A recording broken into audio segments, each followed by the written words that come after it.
Isang magandang araw sa ating lahat mga kababayan. Welcome ulit sa Ganap PH. For today's video, panoorin natin si Rodante Marcoleta, interview with the Gretchen Ho. So sagutin niya yung ilang issues, yung mga init na issue sa ating bansa.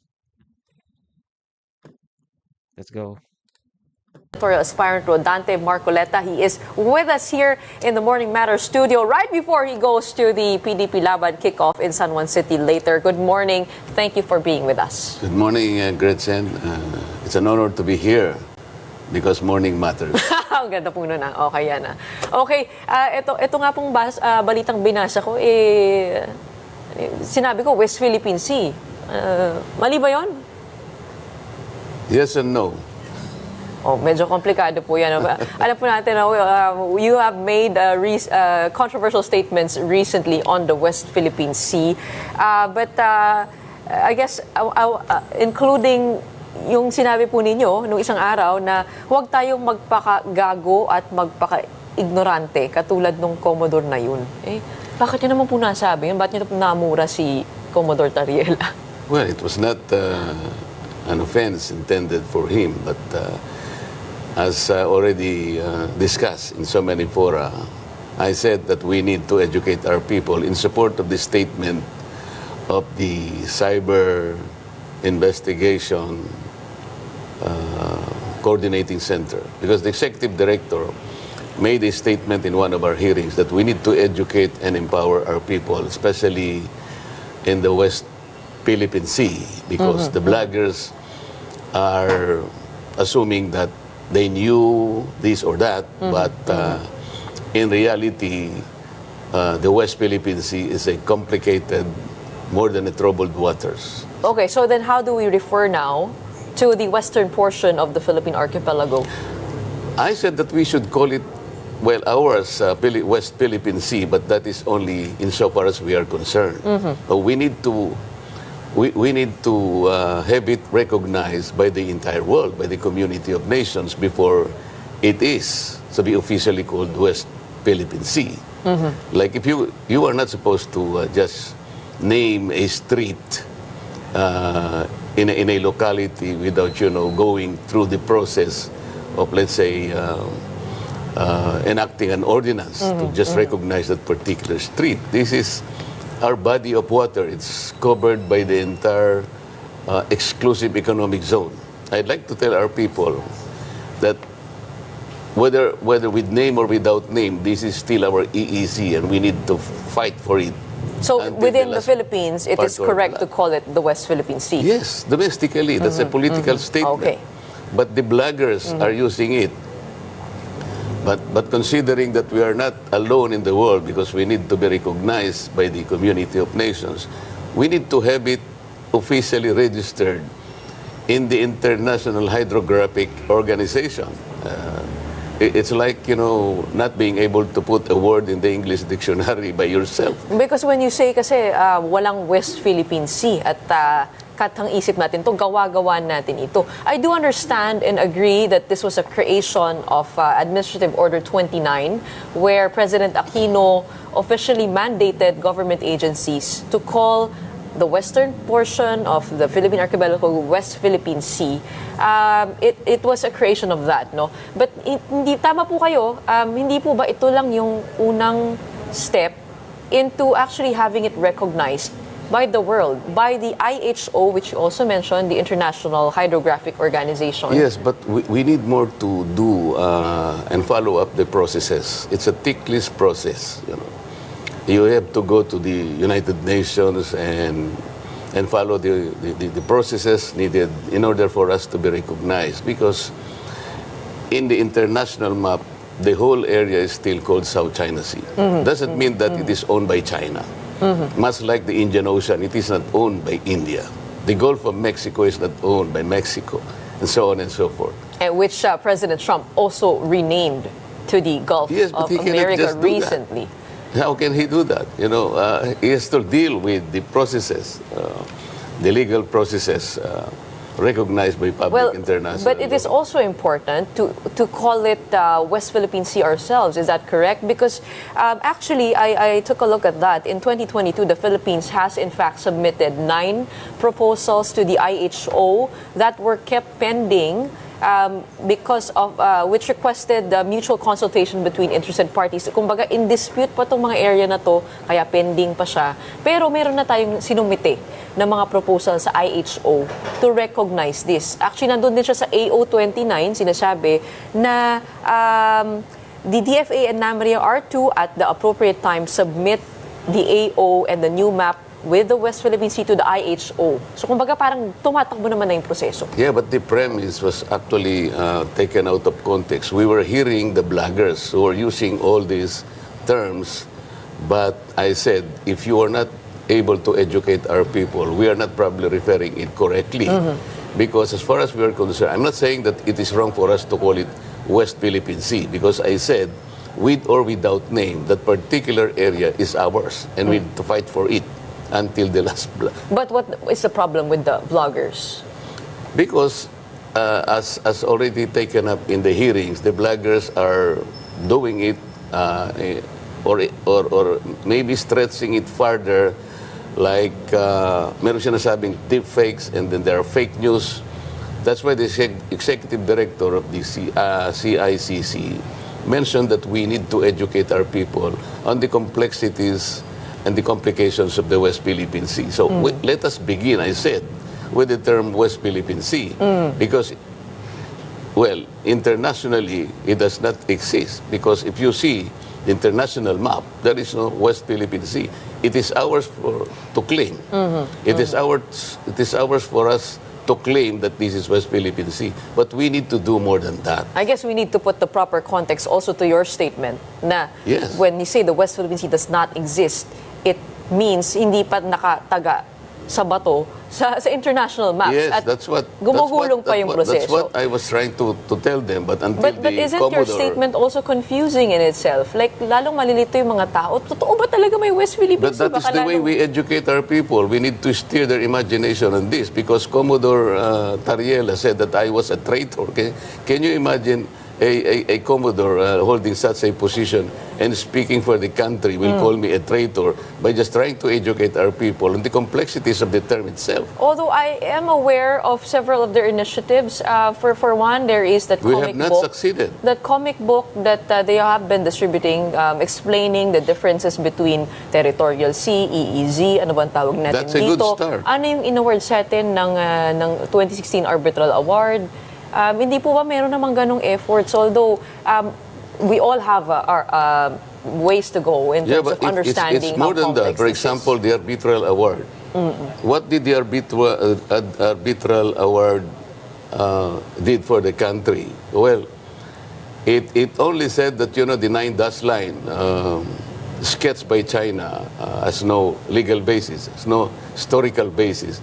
But more than that, it did not do any good for us. Did the arbitral award say, for example, tell China to vacate the Scarborough Shoal? No, because our maritime rights, namely continental shelf or territorial sea and even the exclusive economic zone, are only maritime rights. These are not part of our territory.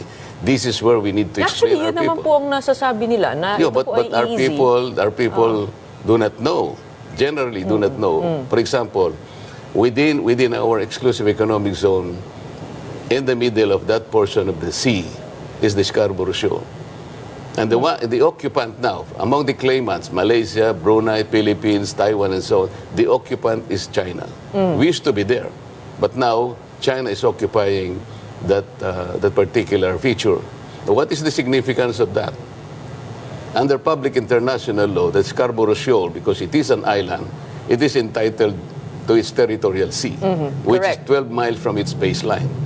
And that territorial sea, now occupied by China, overlaps with our own exclusive economic zone.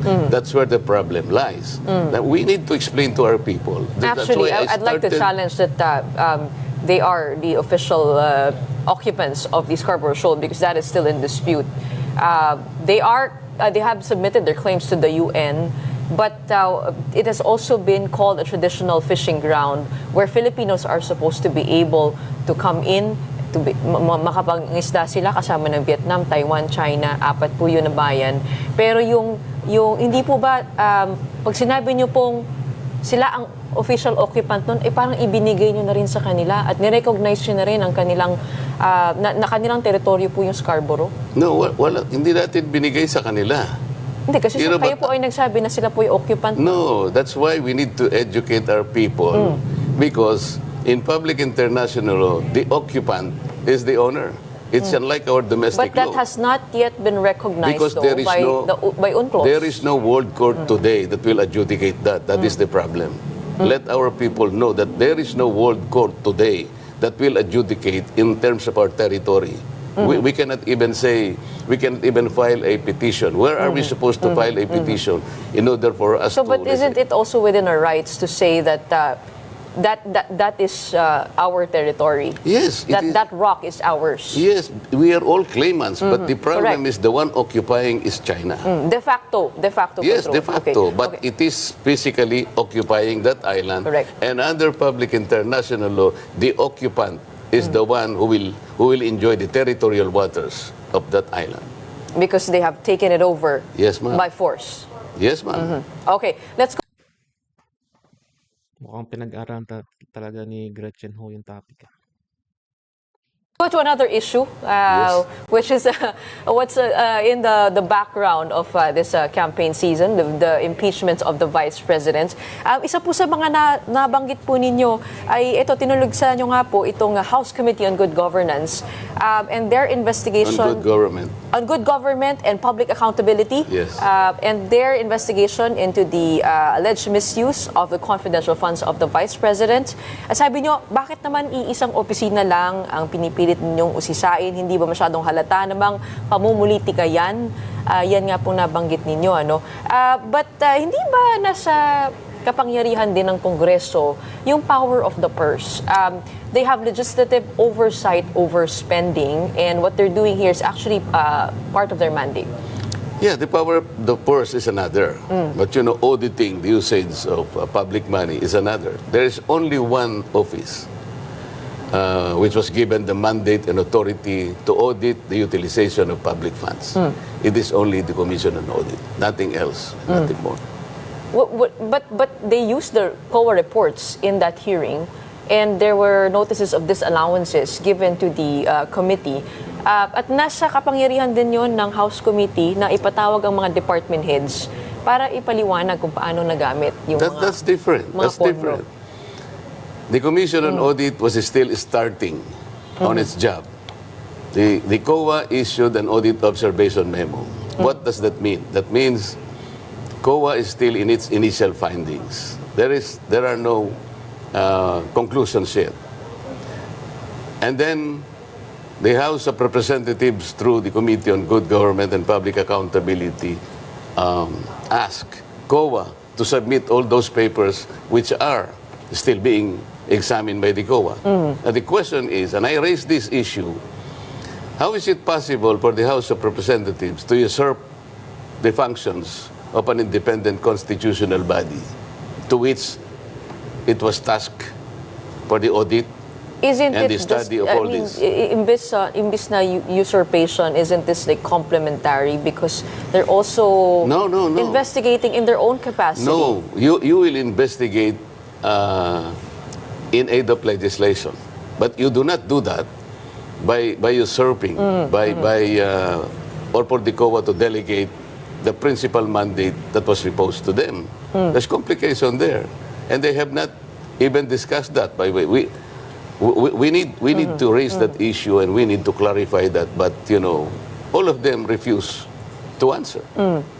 But isn't it also in the powers of the Congress na hindi lang po in aid of legislation, kasama na po yun, pero you are also tasked to be able to regulate government spending. You have the power to question executive spending. Nasa Article 6, Section 29, at no money shall be paid out of the Treasury except in pursuance of an appropriation made by law. Ibig sabihin, you should check as a congressman if the money, the budget is being allocated in the right way, Yes, but such as the confidential funds. But you need to wait for the COA, because the COA is the independent constitutional body Okay, tasked so to you do were just saying that after COA finalizes its investigation, then the committee can Yes, now because you open. need to go to the process. You know, after COA, for example, made the conclusion, like from audit observation memo, they concluded that it should already graduate or transition into a notice of disallowance. Even the notice of disallowance is assailable. It is appealable. So there is no conclusion there. As a matter of fact, the subject matter of But the audit... don't you think the questions also were relevant in the Committee on Good Government? But when the questions are only targeted, are only asked to a single office, and refusing to call the other 400 officers of government who were already recipients of the confidential funds, and like the office of the vice president, were already subjected to audit observation memo. Aren't we supposed to say that we're doing this objectively? How can we say that we are doing it objectively when you only targeted one office? But if you're investigating something that doesn't mean it. I mean, it nullifies the investigation that's ongoing. No, but I'm saying it is the challenge is to be able to do that. But the nature of the investigation, why is it only confined to only one office, forgetting the rest? And how would the people interpret the way we do things here? Are we not supposed to be doing it objectively? But do you think the investigation has merit in itself? Taking a look at the investigation it should have itself. merited the approval of our people. Let's say calling all the 400 offices, because these are all similarly situated. Why are we Galing. Galing ni Marcoleta. picking out only the office of the vice president? That was the question I raised. Because there was evidence presented. Aren't evidence also on the other 400? Did we conclude that the others Pero must dahil not hindi be po respected? ito binubuksan, hindi po ibig sabihin na ito po ay walang merit. Yeah, Tama but- po ba? Bilang isang abogado, per case No, po but kayo nag-handle. they di ba? say that we are investigating in aid of legislation. How can we possibly do that if we do not include all the offices that were supposed to be targeted? Because it's confidential funds. Now, they have not presented any reason why they targeted only the office of the vice president. And actually, that is the constant question we throw us as part of the media, that this should be also applied to other offices. But it also Precisely. does not take away the value of that investigation. No, but the value is supposed to be diminished by not including all the Although offices. the Vice President's office is an executive office. Well, and the then office of the it's president spending- is much an executive office. And the office of the president is also recipient of confidential funds. Now the question is, why only the OBP? Why not the office of the president too? All right. Congress to renew the franchise of ABS-CBN. Are you for this? Well, if they are able to prove that ABS-CBN already complied with the directives of, I think that was 18 Congress, like, settling all the violations that we have. Well, there were so many violations that were found during the 18th Congress. And is the author, or who are the authors of this measure, if there is one, have they even studied if ABS-CBN already complied with all its obligations? Well, Actually, I remember you made different assertions regarding ABS-CBN. For example, that ABS-CBN operated and sold illegally millions of black boxes without approval of the NTC, and NTC. Yes, the NTC, that ABS-CBN did not pay its taxes correctly. Correct? Is that correct? Well, among others. And then ano pa po yung mga iba pong naalala Philippine po ninyo? depository receipts, how they managed to evade paying the correct taxes by utilizing a company called Big Dipper. this corporate layering and transfer price scheme, all in the effort of hiding the correct taxes that should be paid to government. And issues about citizenship, because this is a constitutional matter. And the Constitution is very, very clear and strict that only Filipinos should manage and own mass media in this country. To which, sinagot na po ito actually ng former Philippine Stock Exchange President. Sinabi po niya that PDRs are not considered certificates or proof of ownership in a corporation. That These was are not merely the findings shares. of the 18th Congress. The findings is that these violations were confirmed. Because the Constitution prohibits them from owning a media entity, that it does not extend to that, the PDRs. Yun po yung naging paliwanag doon, ano? Sinong magpapaliwanag? Yung itong galing sa Philippine Stock Exchange na president. Ngayon yung pinapaliwanag. We already found that out in the 18th Congress, and there was already a decision made that ABS-CBN committed all these obligations, all these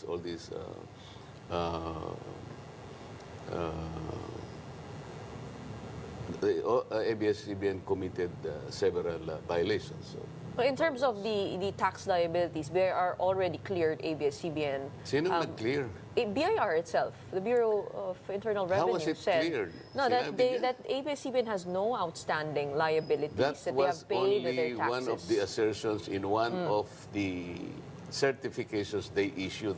It does not cover, it was not a blanket authority for the BIR to say that. It was already qualified in that hearing long ago. Ngayon lang nila sinasabi yan. So that if- was if- taken up in the hearings. Okay, if all of these violations that you mentioned are fixed by ABS-CBN, then you're open to restoring the franchise of the Oh network. yes, but first of all, ABS-CBN should show and present evidence that she has already complied with all the obligations that were required of her to submit or to do or to pay to the government. Until and unless ABS-CBN should do that, how can they even begin to pretend that they are able again to apply for a new franchise? As a matter of fact, is there still a frequency that need to be given to ABS-CBN? Because Di ba of bigay- how it has Hindi ba? been able to transition to the digital realm. Wala na, di ba? Wala na po. Ay, Wala na siyang asan ang franchise pang ibibigay? I think yung franchise binigay na sa iba. Hindi na.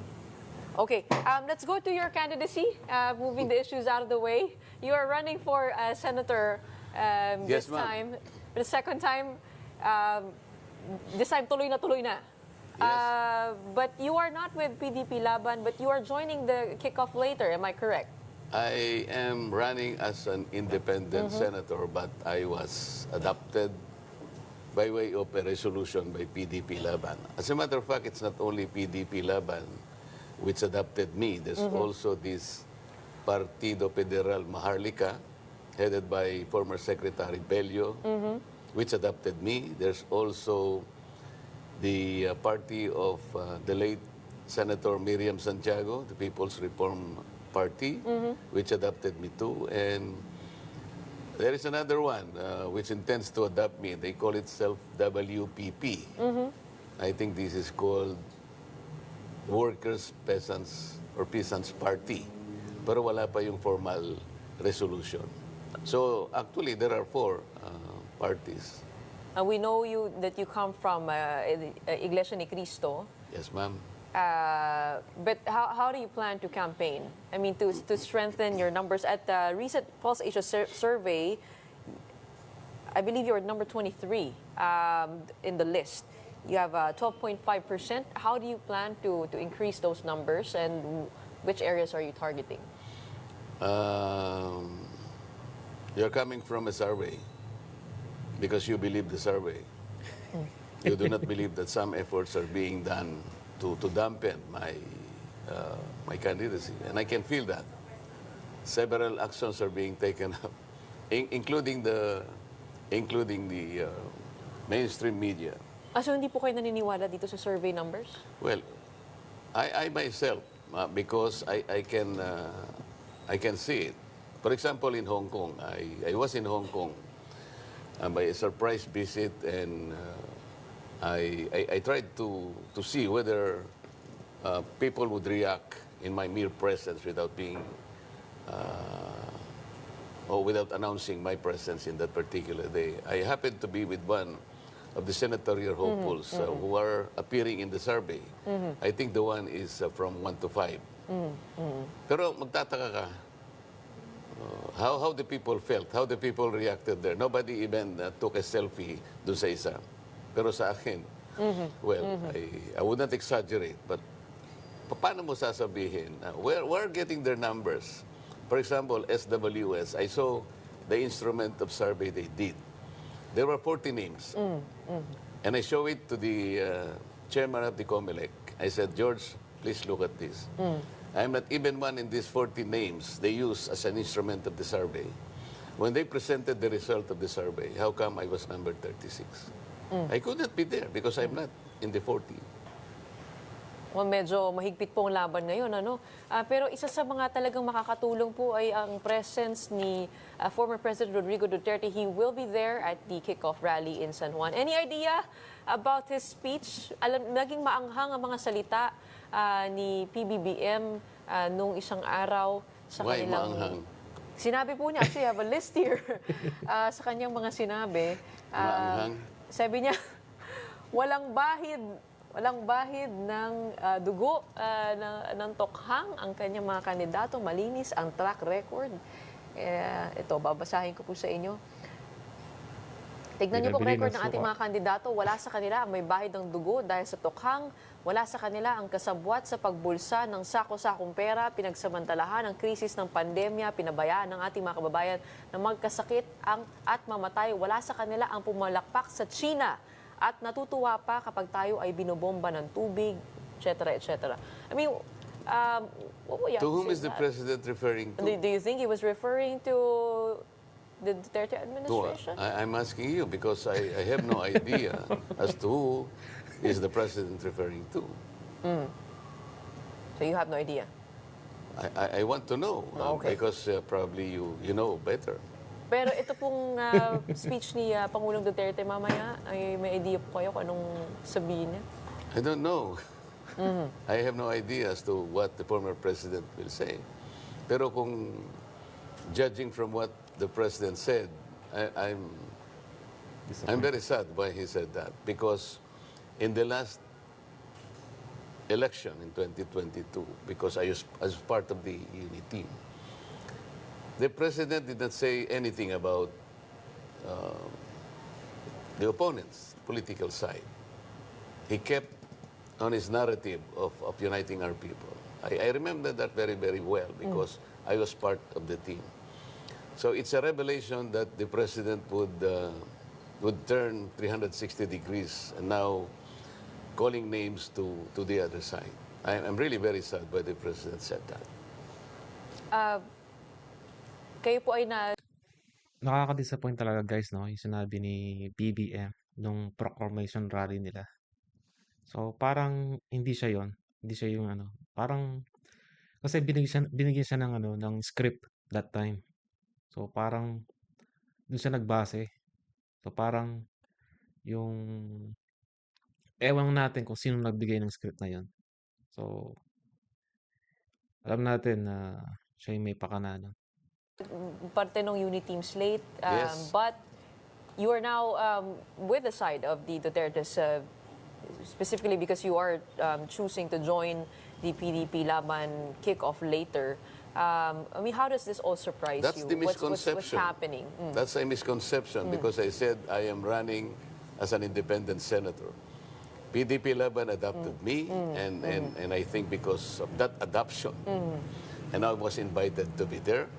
So people would say that I am pro-Duterte. I think I am pro-nation. I am pro-people. If I need to go there because I was adopted, I need to go there. But in the end, I think what we need to see is how to... How will you be How to- campaigning then? Will you be joining PDP Laban or you will campaign independently?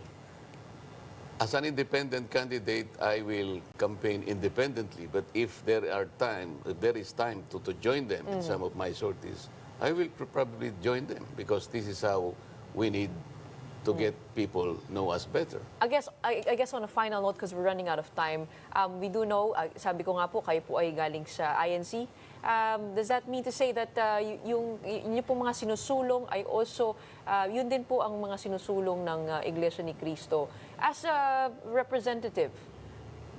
What do you mean? I mean, I am legislating for the INC. Hindi naman po, parang kung ano po yung boses po ninyo, you're also kind of representing them because you come from the INC, or is that totally... Doesn't make any difference. A Catholic candidate wouldn't say that he's only legislating for the Catholics or Protestants. Being an INC, well, I can uphold the doctrines of the INC, like unity, like, sympathetic to the poor. These are all basic doctrines that apply to the betterment of people. So I wouldn't say that that's a liability for a senatorial aspirant simply because he comes from a religious entity. We have all religions. All candidates profess religions. If you were to win, Senator, ano pong isusulong po ninyo? Where do you want me to start? There's so many problems facing this country. Ay, mamaya po, aabangan po namin kayo. Yes, ma'am. Doon po sa kick-off rally sa San Juan ng PDP laban. We have senatorial aspirant Rodante Marcoleta running independently, but joining the kick-off later on. Alright, maraming salamat for joining us. And that is it today. Alright guys, maraming salamat sa panonood. Mag-ingat lagi tayo.